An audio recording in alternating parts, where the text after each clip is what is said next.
ഫേസ്ബുക്കിൽ ചില ഗ്രൂപ്പുകളുണ്ട്. അതായത് നമുക്ക് നമ്മുടെ സംശയങ്ങൾ അവിടെ ചോദിക്കാം. അത് ചിലപ്പോൾ നിയമവുമായിട്ട് ബന്ധപ്പെട്ടുള്ളതായിരിക്കാം, അതല്ലെങ്കിൽ സർക്കാർ ഓഫീസുകളുമായിട്ട് ബന്ധപ്പെട്ടുള്ള കാര്യങ്ങളായിരിക്കാം. പലതരത്തിലുള്ള, അതായത് മാന്യമായ രീതിയിൽ സംവദിക്കാൻ പറ്റുന്ന തരത്തിലുള്ള ഏതൊരു സംശയവും ചോദിക്കാൻ പറ്റുന്ന ഇഷ്ടംപോലെ ഗ്രൂപ്പുകൾ നമ്മുടെ സോഷ്യൽ മീഡിയയിലുണ്ട്, പ്രത്യേകിച്ച് ഫേസ്ബുക്കിലുണ്ട്. അതിൽ തന്നെ മിക്കവാറും ഗ്രൂപ്പുകളിലൊക്കെ തന്നെയും ലക്ഷക്കണക്കിന് ആളുകൾ മെമ്പേഴ്സ് ആയിട്ടുമുണ്ട്. അപ്പോൾ സംശയം ചോദിക്കുന്ന ആളുകൾക്കുള്ള ഉത്തരം കൊടുക്കുന്നത് അവിടെയുള്ള മെമ്പേഴ്സ് തന്നെയാണ് കൊടുക്കുന്നത്. അതിൽ എക്സ്പേർട്ടായിട്ടുള്ള ആളുകളുണ്ടായിരിക്കാം, അല്ലെങ്കിൽ അനുഭവസ്ഥരുണ്ടായിരിക്കാം. അത്തരത്തിലുള്ള ചില ഗ്രൂപ്പുകളിൽ ഞാൻ നിരന്തരമായിട്ട് കണ്ടുകൊണ്ടിരിക്കുന്ന ഒരു ചോദ്യത്തിൻ്റെ ഉത്തരമാണ് ഈ വീഡിയോയിൽ പറയാമെന്ന് വിചാരിക്കുന്നത്. കഴിഞ്ഞ ഏതാനും വർഷങ്ങളായിട്ട് നമ്മുടെ മലയാള സിനിമയിൽ നിങ്ങൾ ശ്രദ്ധിച്ചിട്ടുണ്ടോ എന്നറിയില്ല, എന്തെങ്കിലും പ്രൊപ്പഗാൻഡയുടെ ഭാഗമാണ് എന്ന് ഞാൻ പറയുന്നില്ല, പക്ഷേ എനിക്ക് അത്തരത്തിലൊരു സംശയം ഇല്ലാതെയുമില്ല. എന്താണെന്ന് വെച്ചിട്ടുണ്ടെങ്കിൽ അഡ്വക്കേറ്റ്സ്, അതായത് അഭിഭാഷകരുമായിട്ട് ബന്ധപ്പെട്ടുള്ള സിനിമകൾ മലയാളത്തിൽ വ്യാപകമായിട്ട് ഇറങ്ങുന്നുണ്ട് എന്നുള്ളതാണ്. സാധാരണഗതിയിൽ അത്രത്തോളം സിനിമകൾ ഇറങ്ങാറില്ല. അതായത് ക്യാരക്ടർ എപ്പോഴും അഭിഭാഷകനാവും, അല്ലെങ്കിൽ നായക കഥാപാത്രം, അല്ലെങ്കിൽ സിനിമയിലെ ഒരു വലിയ പോർഷനും അഭിഭാഷകനും കോടതി മുറിയുമായിട്ട് ബന്ധപ്പെട്ടൊക്കെ തന്നെ ഉണ്ടാകുന്ന സിനിമകൾ ഇറങ്ങുന്നുണ്ട്. എന്തുകൊണ്ടാണെന്ന് ചോദിച്ചിട്ടുണ്ടെങ്കിൽ ഒരുപക്ഷെ അത്തരത്തിൽ ആ ഒരു പ്രൊഫഷനിലേക്ക് ആളുകളെ ആകർഷിക്കാൻ വേണ്ടിയിട്ടായിരിക്കാം നായകന്മാരെ അഭിഭാഷകരാക്കുന്നതോ, അതല്ലെങ്കിൽ അങ്ങനെയുള്ള സിനിമകൾ ഇറങ്ങുന്നത് അതുകൊണ്ടായിരിക്കാം എന്നതിൻ്റെ ഒരു സംശയമാണ്. കാരണം ലാസ്റ്റ് ഞാൻ അവസാനമായിട്ട് കണ്ട ആഭ്യന്തര കുറ്റവാളി എന്ന് പറയുന്ന സിനിമയിൽ കഥാപാത്രം അഡ്വക്കേറ്റ് അല്ല, പക്ഷേ തൻ്റെ പ്രശ്നം കോടതിയിൽ അവതരിപ്പിക്കുന്ന ആളോട്, നായകനായ കഥാപാത്രം ആസിഫ് അലിയോട് ജഡ്ജ് പറയുന്നുണ്ട്, താങ്കൾക്ക് LLB പഠിച്ച് അഭിഭാഷകൻ്റെ ജോലിയാണ് കൂടുതൽ നന്നായിരിക്കുക എന്ന് പറയുന്നുണ്ട്. അപ്പോൾ ഇത്തരത്തിൽ എന്തെങ്കിലും ഒരു ഹിഡൻ മെസ്സേജ് ഈ സിനിമകളൊക്കെ കൊടുക്കുന്നുണ്ടോ എന്നുള്ള കാര്യം അറിയില്ല. എന്തായാലും കഴിഞ്ഞ കുറച്ച് വർഷങ്ങളായിട്ട്, കഴിഞ്ഞ ഒരു 3 വർഷം, അതല്ലെങ്കിൽ ഒരു കൊറോണയ്ക്ക് ശേഷമുള്ള ഒരു പീരീഡിൽ ഈ അഭിഭാഷക വൃത്തിയിലേക്കോ അതല്ലെങ്കിൽ LLB പഠിക്കാൻ ഇറങ്ങുന്ന ആളുകളുടെ എണ്ണം ഭയങ്കരമായിട്ട് കൂടിയിട്ടുണ്ട്. അതുകൊണ്ട് തന്നെയാണെന്ന് തോന്നുന്നു ഞാൻ നേരത്തെ പറഞ്ഞ ആ ഒരു ഗ്രൂപ്പുകളിലൊക്കെ തന്നെയും അതുമായിട്ട് ബന്ധപ്പെട്ടുള്ള സംശയങ്ങൾ ഭയങ്കരമായിട്ടുണ്ട്. അപ്പോൾ അത്തരം കുറച്ച് സംശയങ്ങളും ആ സംശയത്തിന് ജനറലായിട്ടുള്ള, അല്ലെങ്കിൽ അതിൽ പൊതുവായിട്ടുള്ള കുറച്ച് അടിസ്ഥാനപരമായിട്ടുള്ള കുറച്ച് കാര്യങ്ങൾ പറയാമെന്ന് കരുതിയിട്ടാണ് ഈ വീഡിയോ ചെയ്യുന്നത്. ഇതിൽ പ്രധാനമായിട്ട് ആളുകൾ ചോദിക്കുന്ന ഒരു ചോദ്യം എന്ന് പറയുന്നത് പ്രായപരിധിയുമായിട്ട് ബന്ധപ്പെട്ടുള്ള കാര്യമാണ്. ഈ പറയുന്ന LLBക്ക് പ്രായപരിധി ഒന്നും തന്നെ ഇല്ല. സുപ്രീം കോടതിയിൽ അതുമായിട്ട് ബന്ധപ്പെട്ടൊരു കേസ് കിടക്കുന്നുണ്ട്. ആ കേസിൻ്റെ വിധി അനുസരിച്ചാണ് പ്രായപരിധിയിലൊരു തീരുമാനം വരിക. നിലവിൽ അത്തരത്തിലുള്ള പ്രായപരിധിയൊന്നുമില്ല. മീൻസ് അപ്പർ ഏജ് ലിമിറ്റിൽ കാര്യമായില്ല. നമുക്ക് ഏത് പ്രായത്തിൽ വേണമെങ്കിലും LLBക്ക് അഡ്മിഷൻ എടുക്കാൻ വേണ്ടി പറ്റും. പിന്നെ നമ്മുടെ നാട്ടിൽ 2 ടൈപ്പാണ് LLB ഉള്ളത്. അത് ഒന്നെന്ന് പറയുന്നത് പഞ്ചവത്സര LLB ആണ്, രണ്ടാമത്തേത് ഈ ത്രിവത്സര LLB ആണ്. പഞ്ചവത്സര LLB എന്ന് പറയുന്നത് +2 കഴിഞ്ഞതിന് ശേഷം ഉള്ള 5 വർഷത്തെ കോഴ്സും, ത്രിവത്സര LLB എന്ന് പറയുന്നത് ഡിഗ്രി കഴിഞ്ഞതിന് ശേഷമുള്ള 3 വർഷത്തെ കോഴ്സുമാണ്. ഇതിൽ +2 മാത്രം കഴിഞ്ഞ ഒരാൾ ഒരു ഡിഗ്രിക്ക് പോയതിന് ശേഷം ഒരു LLBക്ക് പോകുന്നതിനേക്കാൾ നല്ലത് എന്തുകൊണ്ടും +2 കഴിഞ്ഞതിന് ശേഷം നേരിട്ട് LLBക്ക് പോകുന്നതാണ്. അങ്ങനെയാണെങ്കിൽ നമുക്ക് 1 വർഷം ലാഭിക്കാനും പറ്റും. ഇനിയത്തെ കാലമൊക്കെ ആണെന്നുണ്ടെങ്കിൽ 4 വർഷ ഡിഗ്രികളാണ് നമ്മുടെ നാട്ടിൽ വരാൻ പോകുന്നത്. അങ്ങനെ നോക്കുമ്പോൾ നമുക്ക് 2 വർഷത്തെ ലാഭം കിട്ടുമെന്ന് വേണമെങ്കിൽ പറയാം. സോ LLBയുടെ ക്വാളിഫിക്കേഷൻ ഇതാണ്. പിന്നെ അതിന് മാർക്കുമായിട്ട് ബന്ധപ്പെട്ട് ഏകദേശം 45% മാർക്ക് ഉണ്ടെങ്കിൽ തന്നെ നമുക്ക് ഈ പറയുന്ന LLBയിൽ അഡ്മിഷൻ കിട്ടും. ഇനിയിപ്പോൾ കേരളത്തിൽ അഡ്മിഷൻ കിട്ടുന്നതുമായിട്ട് ബന്ധപ്പെട്ടുള്ള സംശയങ്ങൾ ചിലർ ചോദിക്കാറുണ്ട്. അതിലൊന്നാമത്തെ സംശയം എന്ന് പറയുന്നത് ഈ മെറിറ്റ് അടിസ്ഥാനത്തിൽ അല്ലെങ്കിൽ ഗവൺമെൻറ് ലോ കോളേജുകളിൽ എങ്ങനെ പഠിക്കാമെന്നുള്ളതാണ്. ഈ വർഷം ഇനിയിപ്പോൾ ഈ ഒരു കാര്യം പറയുന്നതിൽ പ്രസക്തി ഇല്ല എന്ന് തന്നെ പറയാം. കാരണം ജൂൺ ആദ്യ വാരത്തിൽ, എനിക്ക് തോന്നുന്നു 1-ാം തീയതി എങ്ങാണ്ടായിരുന്നു, നമ്മുടെ കേരള സർക്കാർ നടത്തുന്ന, അല്ലെങ്കിൽ കേരളത്തിലെ എൻട്രൻസ് കമ്മീഷണർ നടത്തുന്ന എക്സാം, അതായത് LLBയിലേക്കുള്ള എൻട്രൻസ് എക്സാം, LLB പഞ്ചവത്സരമാവട്ടെ ത്രിവത്സരമാവട്ടെ ഈ 2 LLBയിലേക്കുള്ള എൻട്രൻസ് എക്സാമുകൾ കഴിഞ്ഞിട്ടുണ്ട്. അതിൻ്റെ റാങ്ക് ലിസ്റ്റും വന്നു. അലോട്ട്മെൻറ്റ് പ്രോസസ്സുകൾ നടന്നുകൊണ്ടിരിക്കുകയാണെന്ന് തോന്നുന്നു. അതുകൊണ്ട് തന്നെ നമ്മുടെ നാട്ടിലെ ഗവൺമെൻറ് ലോ കോളേജുകളിലേക്കുള്ള അഡ്മിഷൻ പൂർണ്ണമായും അതുവഴിയാണ് നടക്കുന്നത്. 100% സീറ്റുകളും അതിലൂടെയാണ് ഫില്ല് ചെയ്യുന്നത് എന്നുള്ളത് കൊണ്ട് തന്നെ എൻട്രൻസ് എഴുതി മാത്രമേ അവിടെ അഡ്മിഷൻ കിട്ടുള്ളൂ. അതുകൊണ്ട് ഈ 2025 അക്കാഡമിക് ഇയറിൽ LLBക്ക് അഡ്മിഷൻ ഗവൺമെൻറ് ലോ കോളേജുകളിൽ നേടാമെന്ന് വിചാരിക്കുന്ന ആ ഒരു സ്വപ്നം മാറ്റിവെക്കാവുന്നതാണ്. ഇനി 2026 വേണമെങ്കിൽ പരിശ്രമിക്കാം. പിന്നെയുള്ളത് സ്വാശ്രയ ലോ കോളേജുകളാണ്. അതിൽ മിക്കതിലും 50% സീറ്റുകൾ ഈ പറയുന്ന ഗവൺമെൻറ് നടത്തുന്ന എൻട്രൻസ് എക്സാമിലൂടെ തന്നെയാണ് ഫില്ല് ചെയ്യുന്നത്. ബാക്കി 50% സ്വാശ്രയ മാനേജ്മെൻറ്റ് സീറ്റുകളാണ്. അവർ ഡൊണേഷൻ വാങ്ങിയോ വാങ്ങാതെയോ, അതല്ലെങ്കിൽ മറ്റെന്തെങ്കിലും തരത്തിലുള്ള ഡെപ്പോസിറ്റ് വാങ്ങിയോ വാങ്ങാതെയോ ഒക്കെ തന്നെയായിട്ടാണ് ആ സീറ്റുകൾ കൊടുക്കുന്നത്. നമ്മൾ മറ്റ് സംസ്ഥാനങ്ങളുമായിട്ട് കമ്പയർ ചെയ്യുന്ന സമയത്ത് പൊതുവെ കേരളത്തിലെ LLBക്ക് ചിലവ് കുറവാണ്. അത് നമുക്ക് കർണാടക സ്റ്റേറ്റ് യൂണിവേഴ്സിറ്റി, ലോ യൂണിവേഴ്സിറ്റിയായിട്ട് ബന്ധപ്പെട്ട അവിടുത്തെ കോളേജുകളിലെ LLBയുടെ ഫീസും നമ്മുടെ സ്വാശ്രയ ഫീസും തമ്മിൽ ഒത്തു നോക്കിയിട്ടുണ്ടെങ്കിൽ നമുക്കത് മനസ്സിലാവും. സോ കേരളത്തിൽ തന്നെ LLB പഠിക്കുന്നത് അത്യാവശ്യം നല്ലതാണ്. ഇതിന് ഫീസിൻ്റെ കാര്യത്തിൽ മാത്രമല്ല, കേരളത്തിലാണ് പ്രാക്ടീസ് ചെയ്യാൻ ഉദ്ദേശിക്കുന്നത് എന്നുണ്ടെങ്കിലും എപ്പോഴും കേരളത്തിൽ LLB പഠിക്കുന്നത് തന്നെയാണ് നല്ലത്. ഇപ്പോൾ ഈ പറയുന്ന സ്വാശ്രയ സീറ്റുകളിലെ ബാക്കി വരുന്ന 50%, അതായത് സ്റ്റേറ്റ് മെറിറ്റിലേക്ക് പോയതിന് പുറമെ ബാക്കി വരുന്ന 50% സീറ്റുകളിലേക്ക് എല്ലാ LLB ലോ കോളേജുകളിലും അഡ്മിഷൻ നടന്നുകൊണ്ടിരിക്കുന്ന സമയമാണ്.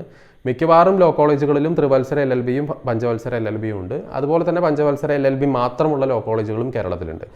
കുറച്ചായിട്ട് പുതിയ പല കോളേജുകളും എനിക്ക് തോന്നുന്നു ഒരു 3-4 കോളേജുകൾ റീസെൻ്റ്ലി ആയിട്ടും ബാർ കൗൺസിൽ ഓഫ് ഇന്ത്യയുടെയും അതുപോലെ തന്നെ അതാത് കൺസേൺഡ് യൂണിവേഴ്സിറ്റിയുടെയും അഫിലിയേഷൻ കിട്ടിയതിന് ശേഷം വന്നിട്ടുണ്ട്.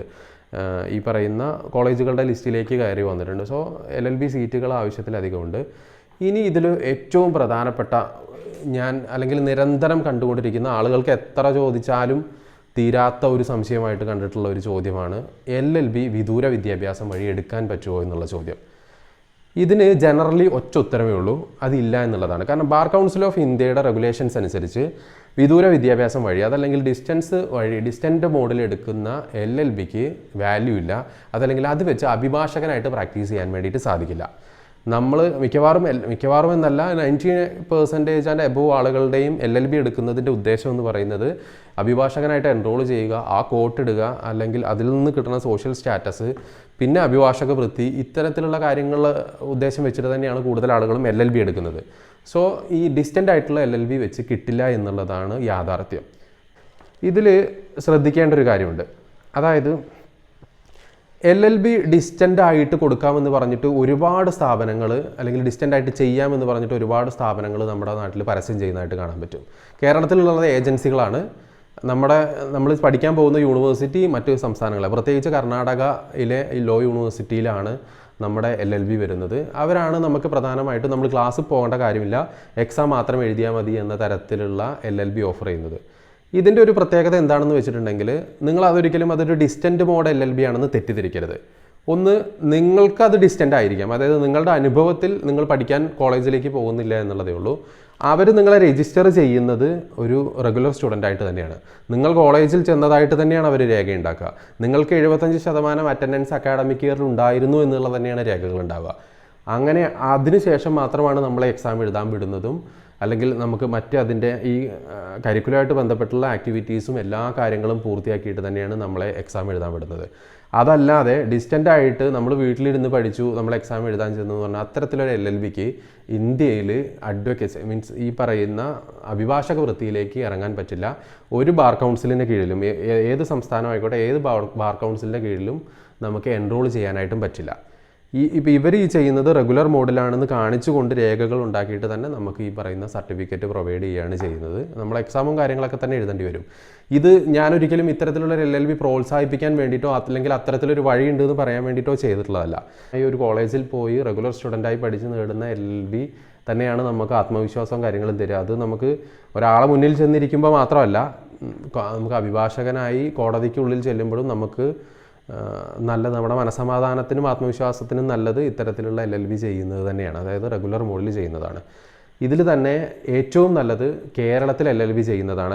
അത് പറയാൻ ഒരു പ്രത്യേക കാരണമുണ്ട്. നമ്മൾ കേരളത്തിലാണ് അഭിഭാഷക വൃത്തി ഉദ്ദേശിക്കുന്നത് എന്നുണ്ടെങ്കിൽ, ബാർ കൗൺസിൽ ഓഫ് കേരളയുടെ കീഴിൽ നമുക്ക് എൻറോൾ ചെയ്യണമെന്നുണ്ടെങ്കിൽ കേരളത്തിലെ ഏതെങ്കിലും യൂണിവേഴ്സിറ്റിയിൽ നിന്ന് LLB എടുത്തിട്ടുള്ള വ്യക്തി നേരിടുന്നതിനേക്കാൾ കൂടുതൽ സൂക്ഷ്മ പരിശോധന മറ്റൊരു സംസ്ഥാനത്ത് നിന്ന് LLB എടുത്തിട്ടുള്ള ആൾ നേരിടേണ്ടി വരും. അതായത് കാലിക്കറ്റ് യൂണിവേഴ്സിറ്റിയിൽ നിന്ന് LLB കഴിഞ്ഞ ഒരാൾക്കും കർണാടക ലോ യൂണിവേഴ്സിറ്റിയിൽ നിന്ന് കഴിഞ്ഞ ഒരാൾക്കും ഒരേ പരിഗണനയല്ല bar council of India bar council of Kerala നൽകുന്നത്. ഈ എൻറോൾ ചെയ്യുന്നതിന് മുമ്പ് നമ്മുടെ വളരെ സ്ട്രിക്റ്റ് ആയിട്ടുള്ള സർട്ടിഫിക്കറ്റ് വെരിഫിക്കേഷനും മറ്റു കാര്യങ്ങളും ഉണ്ട്. ഈ സമയത്ത് സൂക്ഷ്മമായിട്ടുള്ള പരിശോധന തന്നെ ഈ പറയുന്ന ബാംഗ്ലൂർ യൂണിവേഴ്സിറ്റിയുമായിട്ട് ബന്ധപ്പെട്ട്, അല്ലെങ്കിൽ ബാംഗ്ലൂരിലെ അല്ലെങ്കിൽ കർണാടകയിലെ യൂണിവേഴ്സിറ്റികളുമായിട്ട് ബന്ധപ്പെട്ട്, നമ്മുടെ പുറത്തുള്ള ഏത് സ്റ്റേറ്റ് യൂണിവേഴ്സിറ്റികളുമായിട്ട് ബന്ധപ്പെട്ടും ഉണ്ടായിരിക്കും. അതിൽ ചിലപ്പോൾ എന്തെങ്കിലും ഒരു ഒഴിവുണ്ടാകുന്നത് വളരെ പ്രോമിനൻ്റ് ആയിട്ടുള്ള ഡൽഹി യൂണിവേഴ്സിറ്റി, അതല്ലെങ്കിൽ നാഷണൽ ലോ യൂണിവേഴ്സിറ്റികളുണ്ട് ഒരുപാട്. അത്തരത്തിലുള്ള യൂണിവേഴ്സിറ്റികളിലുള്ള സ്റ്റുഡൻസിന് മാത്രമേ ഈ പറയുന്ന ഒരു സ്ട്രിക്റ്റ് ആയിട്ടുള്ള ഒരു സ്ക്രൂട്ടിനിയിൽ നിന്ന് രക്ഷപ്പെടാൻ പറ്റുള്ളൂ. മറ്റു തരത്തിൽ ഇപ്പോൾ തമിഴ്നാട്ടിൽ നിന്നോ കർണാടകയിൽ നിന്നോ നമ്മളൊരു യൂണിവേഴ്സിറ്റിയിൽ നിന്ന് എടുക്കുന്ന LLBക്ക് സൂക്ഷ്മമായിട്ടുള്ള പരിശോധന ഉണ്ടായിരിക്കും. നമ്മുടെ അറ്റൻഡൻസ് ഷീറ്റ് മറ്റു കാര്യങ്ങളൊക്കെ തന്നെയും പരിശോധിക്കും. പക്ഷേ കേരളത്തിനകത്ത് നിന്നാണ് ഇപ്പോൾ നമുക്ക് MG യൂണിവേഴ്സിറ്റിയിൽ LLB ഉണ്ട്, കേരള യൂണിവേഴ്സിറ്റിയിലുണ്ട്, കണ്ണൂർ യൂണിവേഴ്സിറ്റിയിലും കാലിക്കറ്റ് യൂണിവേഴ്സിറ്റിയിലും LLB ഉണ്ട്. ഈ പറയുന്ന യൂണിവേഴ്സിറ്റികളിലൊക്കെ തന്നെ എടുക്കുന്ന LLBക്ക് ഇത്തരത്തിലുള്ള പരിശോധനകളൊന്നും തന്നെ ഇല്ല. നോർമലി എന്താണോ ക്വാളിഫിക്കേഷനുമായിട്ട് ബന്ധപ്പെട്ട് അല്ലെങ്കിൽ എൻറോൾ ചെയ്യേണ്ട സമയത്ത് ഒരു അഭിഭാഷകനായി എൻറോൾ ചെയ്യാൻ വേണ്ട അടിസ്ഥാന യോഗ്യത എന്താണ്, അതുമായിട്ട് ബന്ധപ്പെട്ട പരിശോധനകൾ മാത്രമേ ഉണ്ടാവുകയുള്ളൂ. കാരണം ഈ കർണാടകയിൽ നിന്ന് വരുന്ന LLBകളെ കൂടുതലും ഒരു സംശയ ദൃഷ്ടിയോടെയാണ് ബാർ കൗൺസിൽ നോക്കുന്നത് എന്നുള്ളത് കൊണ്ടാണ് അതിനൊരു രണ്ടാമതൊരു പരിശോധന കൂടെ വരുന്നത്. അതുകൊണ്ട് തന്നെ LLB ചെയ്യാൻ ഉദ്ദേശിക്കുന്നുണ്ടെങ്കിൽ ഡെഫിനറ്റ്ലി അത് കേരളത്തിൽ ചെയ്യാൻ വേണ്ടി ശ്രമിക്കുക. ഇനി ഇതിൽ ഭാവിയിൽ നിങ്ങൾക്ക് ഉണ്ടായേക്കാവുന്ന ഒരു പ്രശ്നം എന്താണെന്ന് പറഞ്ഞുതരാം. അതായത് നിങ്ങൾ എന്തെങ്കിലും ഒരു ജോലി ചെയ്തതിന് ശേഷമാണ് അല്ലെങ്കിൽ ഒരു ജോലിയിൽ ഏർപ്പെട്ടുകൊണ്ടിരിക്കുന്ന സമയത്താണ് ഈ പറയുന്ന കോളേജിൽ പോകാതെ കേരളത്തിന് പുറത്തുള്ളൊരു യൂണിവേഴ്സിറ്റിയിൽ നിന്ന് LLB ഡിഗ്രി എടുത്തതെന്ന് വെക്കുക. നിങ്ങൾ ആ 3 വർഷം മറ്റൊരു ജോലി ചെയ്യുന്നതിൻ്റെ കൂട്ടത്തിൽ തന്നെ രജിസ്റ്റർ ചെയ്യുകയും LLB പൂർത്തിയാക്കുകയും ചെയ്തു.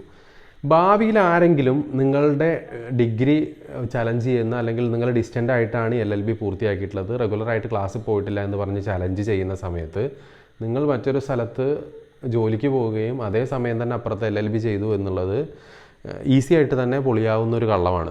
അതുകൊണ്ട് തന്നെ നിങ്ങളുടെ ഈ പറയുന്ന അഭിഭാഷക വൃത്തിയിൽ എൻറോൾ ചെയ്യപ്പെട്ടുള്ള നിങ്ങളുടെ സ്റ്റാറ്റസ് ബാർ കൗൺസിൽ റദ്ദാക്കുന്ന ഒരു സാഹചര്യം വരും.